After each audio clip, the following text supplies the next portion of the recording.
नमस्कार। देश देशांतर में आपका स्वागत है। मैं हूं आरफा खानम शेरवानी। अमेरिकी राष्ट्रपति डोनाल्ड ट्रंप ने संशोधित ट्रैवल बैन ऑर्डर पर दस्तखत कर दिए हैं। खास बात यह है कि व्हाइट हाउस ने संशोधित ट्रैवल बैन ऑर्डर में इराक का नाम हटा लिया है। इस ऑर्डर बैन से नए शासकीय आदेश में Sudan, Syria, Iran, Libya, Somalia और यमन के लोगों पर 90 दिन का प्रतिबंध लगाया गया है। 27 जनवरी के पहले के ट्रैवल बैन लिस्ट में 7 देशों के नाम थे। ट्रंप ने राष्ट्रपति पद संभालने के कुछ ही दिनों के भीतर ही इराक समेत 7 मुस्लिम बहुल देशों पर यात्रा प्रतिबंध लगाते हुए शासकीय आदेश पर दस्तखत किए थे, लेकिन अदालतों ने इसे रोक दिया था। इसको लेकर अमेरिका और दुनिया भर के देशों में विरोध प्रदर्शन भी हुए थे। इस बार ये पहले से वैलिड जो वीजा जिनके पास है उन लोगों पर लागू नहीं होगा। क्या मायने हैं इस ट्रैवल बैन के? क्या पहले से कितना अलग है और क्या वाकई इसको अब भी कानूनी तौर पर चैलेंज किया जा सकता है, चुनौती दी जा सकती है? और हमारी जो आसपास की दुनिया है, जिस दुनिया को हम समझते हैं, क्या वो बदल रही है? क्या एक नया वर्ल्ड ऑर्डर तैयार हो रहा है? ये हम जानने की कोशिश करेंगे मेहमानों के जरिए। हमारे साथ तो 2 पूर्व राजदूत मौजूद हैं, एक इतिहासकार मौजूद हैं और एक वरिष्ठ पत्रकार हैं। मेरे साथ विवेक काटजू मौजूद हैं। इसके अलावा मेरे साथ शीलकांत शर्मा हैं, दोनों पूर्व राजदूत हैं।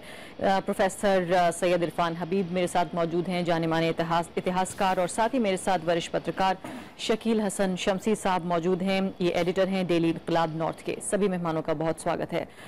सबसे पहले शीलकांत जी, मैं आपके साथ शुरुआत करना चाहती हूँ कि ये जो बैन है फिलहाल, ये पिछले वाले बैन से क्यों अलग बताया जा रहा है? इसको लेकर प्रतिक्रियाएं भी थोड़ी नरम आ रही हैं। ये क्योंकि पिछला वाला जो बैन उन्होंने किया था उसके खिलाफ अदालतों ने काफ़ी सख्त कदम उठा लिया था और उसको स्टे कर दिया था, और इनके सारे प्रयास जो उन अदालतों में उस स्टे को हटाने के लिए किए गए थे वो प्रयास सक्सेसफुल नहीं हुए। अब ये है कि दूसरी बात उनके लिए ये है कि उनका जो जिन लोगों ने उन्हें चुन के भेजा है अमेरिका में, उनको संतुष्ट करने के लिए उन्हें कुछ तो करना पड़ेगा, क्योंकि वो लोग जिन्होंने चुन के भेजा है वो उनका दृष्टिकोण बड़ा ही हार्ड लाइन है, और तो इसलिए ऐसा लगता है कि वो बाध्य हैं कि कुछ ना कुछ करें ताकि उन लोगों को संतोष मिले। तो ये जो नया जो बैन उन्होंने साइन किया हुआ है उसमें छोटे मोटे चेंज किए हैं। जैसे इराक की परेशानी थी तो उसको हटा दिया क्योंकि वहां पे इनकी फोर्सेज लगी हैं आईसिस से फाइट करने में। दूसरा, जो जिनको दिया हुआ है वीजा, जिनको ग्रीन कार्ड मिला हुआ हो तो उनको नहीं रोकेंगे, और जो अमेरिका में है उनको कुछ नहीं करेंगे। तो इस तरह से जो इसको कहना चाहिए कॉस्मेटिक चेंजेस किए हैं, पर जो लेकिन आपको लगता है मूलभूत जो इसमें आधार था बना हुआ है, जो स्पिरिट उसकी है वो उन्होंने बदला नहीं है, क्योंकि उसी को देख के लगता है कि उनके ऊपर बहुत ज्यादा दबाव है उनके उन लोगों का जिन्होंने उनको चुन के लाया। बिल्कुल।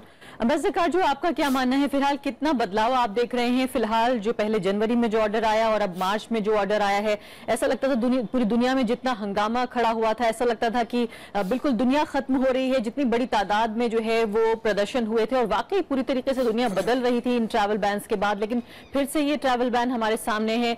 कितना अलग पाते हैं आप? इन दोनों में क्या फर्क देख पाते हैं?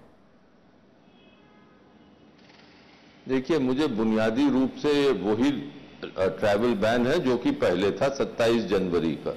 इसमें जो भी बदलाव किया गया है उसका उद्देश्य है कि अमरीकी जुडिशरी, अमरीकी अदालतें इसको रोके नहीं और इसको जाने दें।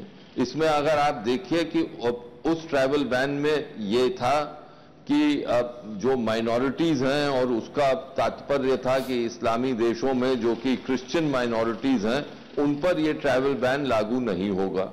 अब उसमें थोड़ा क्लैरिफिकेशन किया गया है और बहुत जोर से कहा गया है कि हम कोई क्रिश्चियन माइनॉरिटीज को फेवर नहीं किया जा रहा था, ये तो हर माइनॉरिटी के लिए था।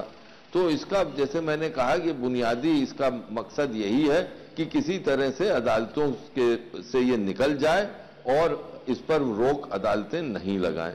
अब क्या इस पर उतनी ही प्रतिक्रिया होगी जो कि 27 जनवरी के बाद हुई थी?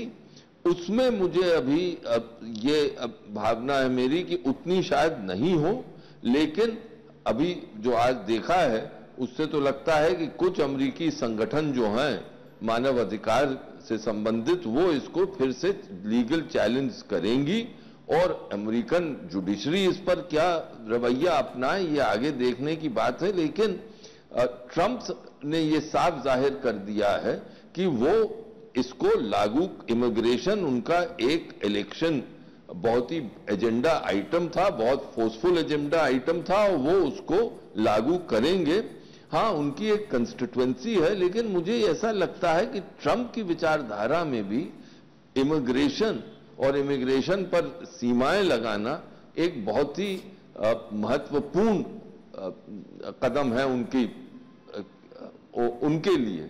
तो इसमें मुझे नहीं लगता है कि कोई लोच ट्रंप दिखाएंगे। जी हाँ, आप ये कह रहे हैं कि जो उन्होंने चुनाव में कहा था, एक जो उम्मीदवार ट्रंप थे और राष्ट्रपति ट्रंप बन गए, बहुत ज्यादा फर्क नहीं है, लेकिन आपका तजुर्बा क्या बताता है? कई मायनों में ये कहा गया, जजों के जरिए भी ये कहा गया, जो फाउंडिंग प्रिंसिपल्स हैं, यानी कि जिसकी बुनियाद पर, जिन सिद्धांतों की बुनियाद पर यूनाइटेड स्टेट्स ऑफ अमेरिका खड़ा हुआ है, दरअसल ये ट्रैवल बैन उन खंभों को, उस बुनियाद को हिलाता है। क्या आपको लगता है कि फिलहाल ये चालाकी से तैयार किया गया बैन क्या कानून की नजर से बच पाएगा? देखिए, एक तरफ तो वो बुनियादी प्रिंसिपल्स हैं, लेकिन दूसरी तरफ सुरक्षा भी है। और अगर अमेरिकी अदालतों में ये कहा गया कि ये हम बुनियादी प्रिंसिपल्स को कायम रखते हुए अमेरिकन सिटीजन्स को हम सुरक्षित रखने की कोशिश कर रहे हैं, तो इस पर एक विवाद होगा और जुडिशरी क्या रवैया अपनाएगी, अंततः ये कहना मुश्किल है। जी प्रोफेसर, अभी भी बताइए, फिलहाल कि अमेरिका में एक अमेरिका दूसरे अमेरिका से लड़ रहा है। अभी पिछले कुछ दिनों में ही 2-3 लोगों पर हमला हुआ है, जान गई है, वो अलग बात है, उसमें भारतीय भी शामिल हैं। क्या आपको लगता है कि ये नया अमेरिका हमारे सामने बना रहेगा? क्या ये जो ट्रैवल बैन है, ये सिर्फ अमेरिका के बाहर से आने वाले लोगों पर हमला है या अमेरिका पर भी हमला है? देखिए, ये जो पिछले कुछ दिन से जो देखने को मिल रहा है, उससे तो इमिग्रेशन का कोई ताल्लुक नहीं है। ये वायलेंस तो एक इंटरनल वायलेंस है, वो वायलेंस उस राजनीति से प्रेरित है जो पिछले 6 महीने में। कि क्या उसकी आत्मा जो है इमिग्रेशन के पीछे भी जो एक नफरत का फॉर्मूला है, क्या ये आत्मा तो दरअसल वही है? जो 6 महीने 1 साल से जो पॉलिटिक्स ट्रंप ने किया है और जो इस तरह की राजनीति उन्होंने की, जो जिस तरह के वादे किए, जिस तरह के मुद्दे उठाए, उन मुद्दों को उठाने के बाद एक एक्सपेक्टेशंस राइज की लोगों की, और उन एक्सपेक्टेशंस को वो डिवाइसिव पॉलिटिक्स थी जिसमें ये कोशिश किया कहने का, उसको सुरक्षा से जोड़ा। अब ये कितनी सुरक्षा इससे हल होती है, सुरक्षा का सवाल, ये भी, इस पर भी लोग सवाल उठा रहे हैं।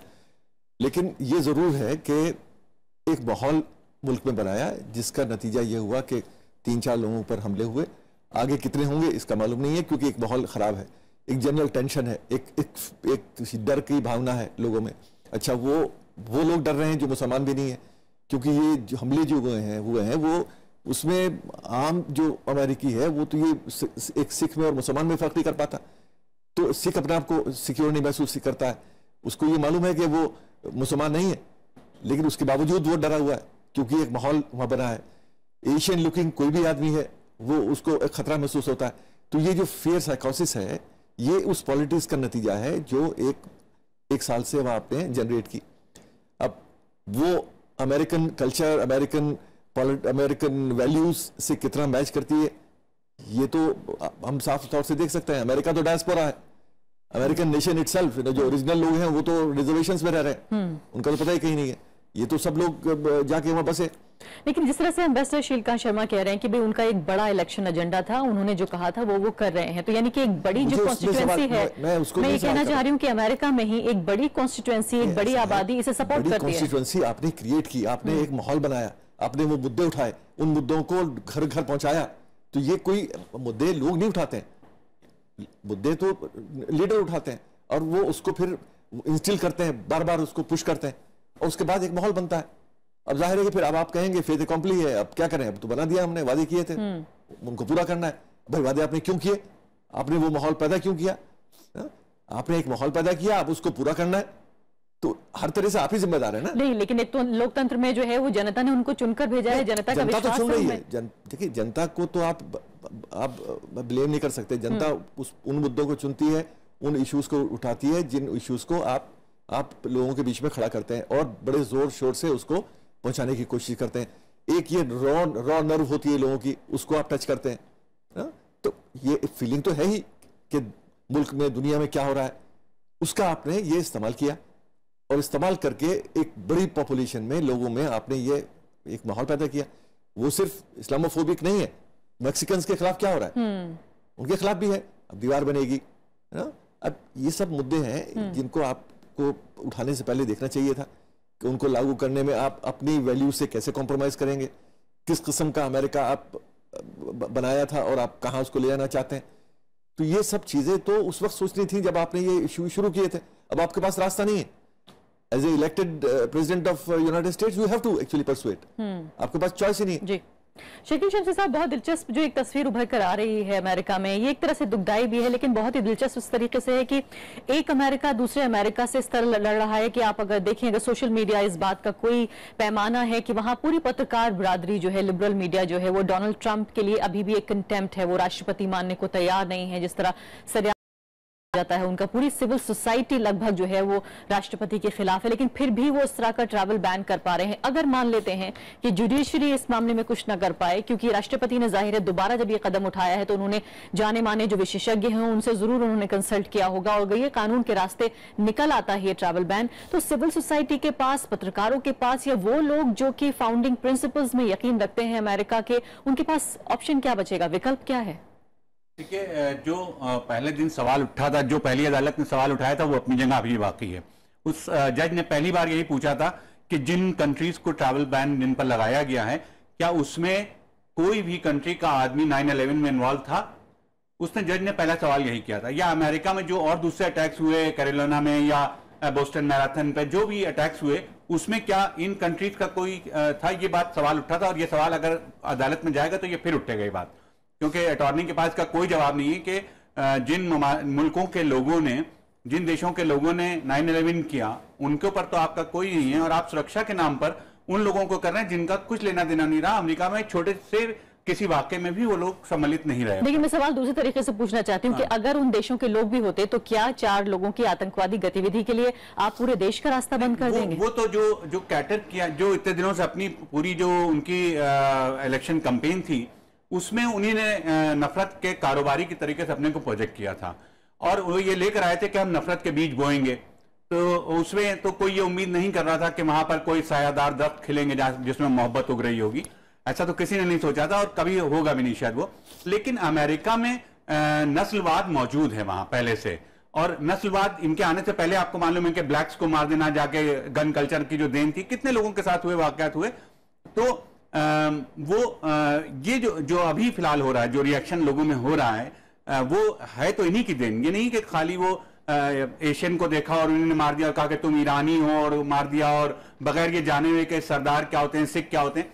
9/11 में भी ऐसा हुआ था। 9/11 के बाद भी कई सिखों पर अटैक हुए थे, कई पेट्रोल पंप्स को नुकसान पहुंचाया गया था इंडियंस के, उस वक्त भी लोग। लेकिन उस वक्त एक गुस्सा था लोगों में, वो सब गुस्से का नतीजा था। इस वक्त नफरत का नतीजा है जो कुछ और एक पावर जो आई है, एक सत्ता जो मिली है, सत्ता मिली है, उसकी वजह से ये हो रहा है जो कुछ भी हो रहा है। और ट्रंप अपने लिए भी खुद अच्छा नहीं कर रहे, क्योंकि अमेरिकन लोग बहुत अच्छे लोग हैं। मुझे उनको देखकर, जो जिस तरीके से वो नारे लगाते हुए आ जाते हैं सड़क पर, जिस तरीके से कह रहे हैं वो हिम्मत के साथ कि तुम हमारे राष्ट्रपति नहीं हो, जिस तरीके से वहां का मीडिया बिहेव कर रहा है, इंसानियत के नाते खड़ा हुआ है, और जिस तरीके से वो मीडिया को फेक न्यूज का नाम दे रहे हैं या उन लोगों को जो उन पर आवाज उठा रहे हैं, तो उससे ये लग रहा है कि अमेरिका के जो वहां के लोगों का एक अंदरूनी तौर पर डेमोक्रेसी उनमें बसती है, उससे ये जीत नहीं पाएंगे।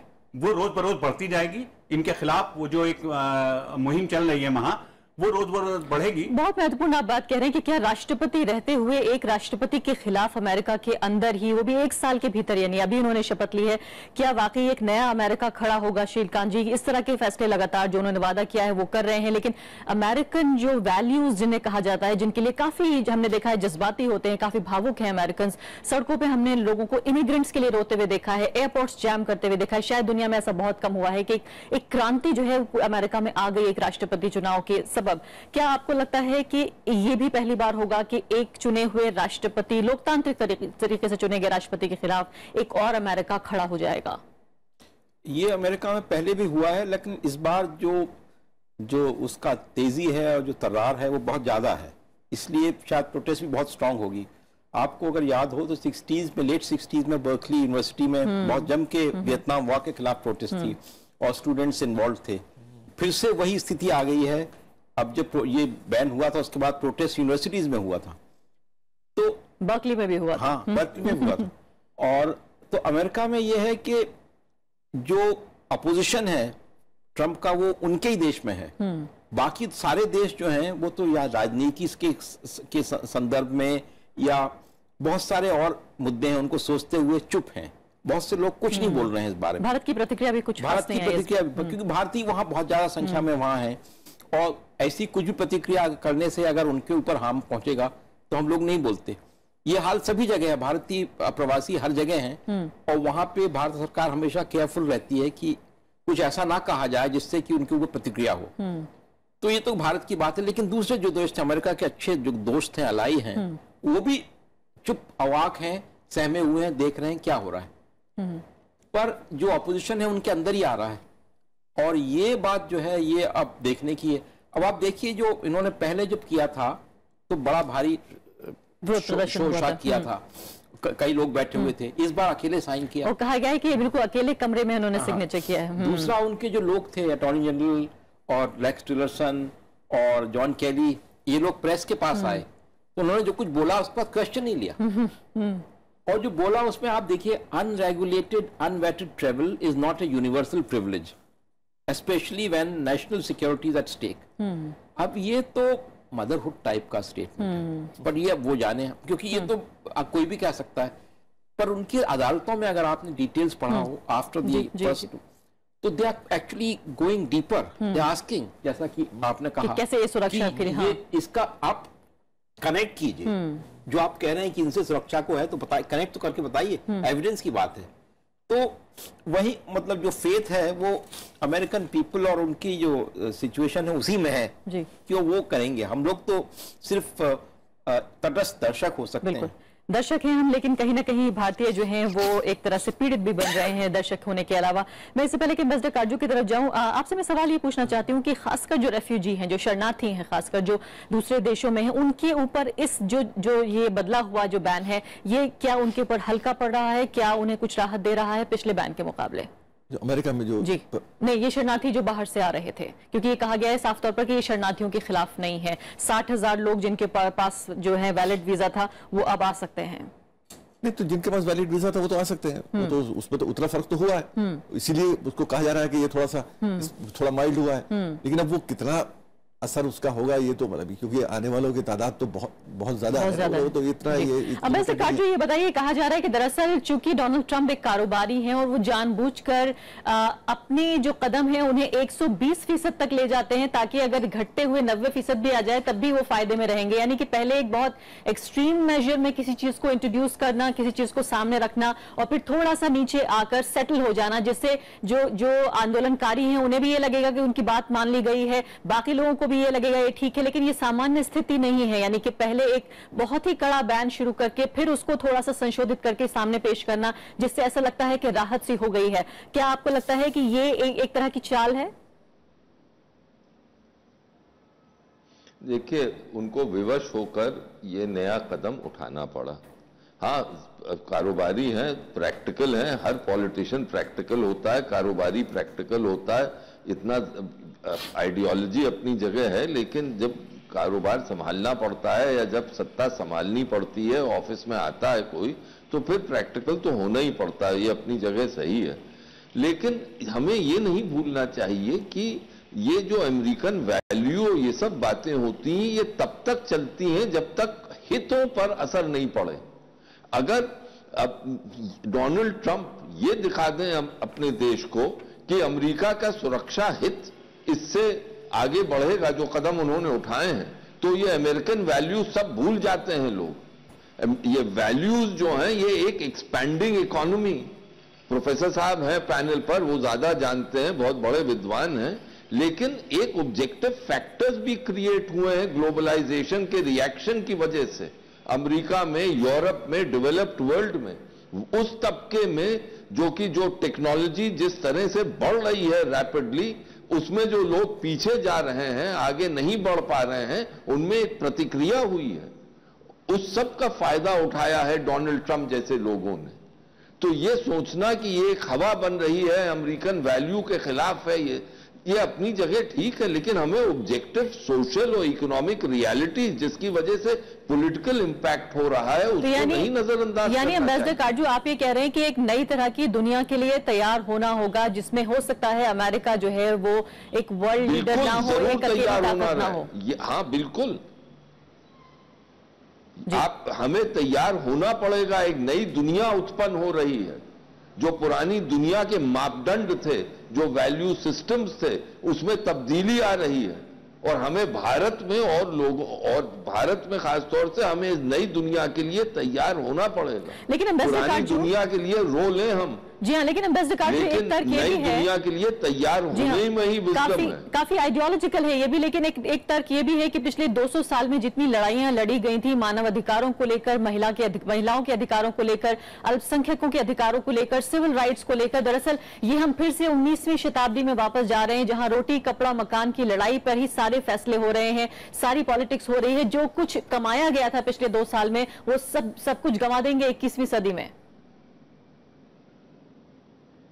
देखिए, मेरा मानना है कि मानव अधिकार और अधिकारों की बातें, स्त्री अधिकार बिल्कुल अपनी जगह सही और होना चाहिए, लेकिन जब आपने जैसे कहा, जब बुनियादी मामले आते हैं सर्वाइवल के, तब, और मुझे लगता है एक तबका है अमेरिका में और यूरोप में जो अपने सर्वाइवल की ओर देख रहा है, तब वो इन मानव अधिकारों की तरफ नहीं देखता है।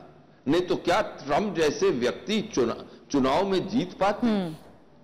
वो इसीलिए जीत पाए हैं क्योंकि उनको लोगों ने चुना है। ठीक है, तो ये ऑब्जेक्टिव फैक्टर्स जो हैं, इनको कैसे, प्रोफेसर साहब ने कहा कि एक इन्होंने हवा बनाई, ट्रंप ने हवा क्यों बना पाए? क्योंकि ऑब्जेक्टिव फैक्टर्स थे। देखिए, आपकी बात का जी, ये जो ट्रंप की जो जहां तक सवाल है, ट्रंप को आप सिर्फ अमेरिका तक सीमित रख के नहीं देख सकते।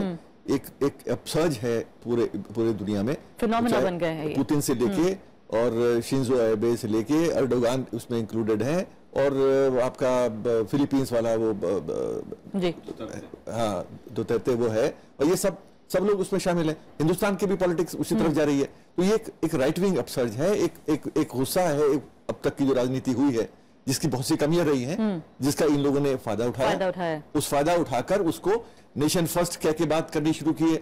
हर जगह यही हो रहा है। फ्रांस की में अब ये बदलाव देखिए, कुछ दिन बाद नीदरलैंड में होने वाला है, विल्डर्स वाला, जर्मनी में भी होने वाला है। तो ये मुद्दे सब जगह एक से हैं। ट्रंप ने, क्योंकि उन्होंने इसकी पहल की, पहले इलेक्शन हुए, बाकी जगह जहां होंगे वहां यही मुद्दे उठेंगे। ठीक है, उसी नॉर्थ को सर्च किया जाएगा। समय में पास कम। शमसी साहब बताइए, अब किस तरह की दुनिया के लिए तैयार होना होगा? कौन सी दुनिया हमें 21वीं सदी में मिल रही है जिसके लिए अब नए तरीके से तैयार होना होगा? देखिए, मुझे तो ये लगता है कि जब नफरतों की आबियारी होती है, जिसको नफरतों की सिंचाई होगी जब, तो हम उसके लिए मोहब्बतों के पेड़ तो ढूंढने निकल नहीं सकते, शजर ढूंढने नहीं निकल सकते। हमको बहुत नफरत की तरफ ले जाने वाली सियासत हो रही है, यहाँ से लेकर, जैसा कि अभी प्रोफेसर साहब ने भी कहा, कि यहाँ से लेकर अमेरिका हो चाहे दूसरे ममालिक हों, और सब जगह एक राष्ट्रवाद के नाम पर और वो नफरतें परोसी जा रही हैं, कई मजहब के नाम पर वो नफरतें परोसी जा रही हैं। तो सबसे बड़ी मसला ये है कि हमने जुल्म को 2 हिस्सों में बांट रखा है, और उस जुल्म को अब हमको झेलना है। उसी जुल्म को, एक वो जुल्म हमें अच्छा लगता है जिसका हम साथ दे रहे हैं, अगर वो अल नुसरा फ्रंट है, तो अगर वो दाश है, तो एक तो वो वाली है कि जो अमेरिका के खिलाफ जा रहा है, जो उन पर, और एक वो है कि जो उनका एहरारुल शाम है, या जो दूसरे ग्रुप हैं कि जो उनके साथ हैं। तो जुल्म को 2 हिस्सों में बांटकर अब पूरी दुनिया चल रही है, और उसी के साथ हमको चलना पड़ेगा शायद। जबकि अपने आतंकवादी अच्छे हैं, अपने जालिम अच्छे हैं, दूसरे के जालिम बुरे हैं। बहुत बहुत शुक्रिया सभी मेहमानों का। तो जाहिर है इस नोट पर कार्यक्रम खत्म करना पड़ रहा है, जो काफी अपने आप में निराशा से भरा हुआ है कि वाकई 200 साल में जिस तरह की जो मूल्य, जो अधिकारों के लिए लड़ाई लड़ी पूरी सिविल सोसाइटी ने, पूरी दुनिया, जिसमें अमेरिका जो है वर्ल्ड लीडर रहा है इन अधिकारों की लड़ाई में, शायद हो सकता है जिस तरह से एम्बेसडर काटजू कह रहे हैं कि हो सकता है वापस हमें पलटना पड़े। इसी के साथ अभी के लिए इतना ही। नमस्कार।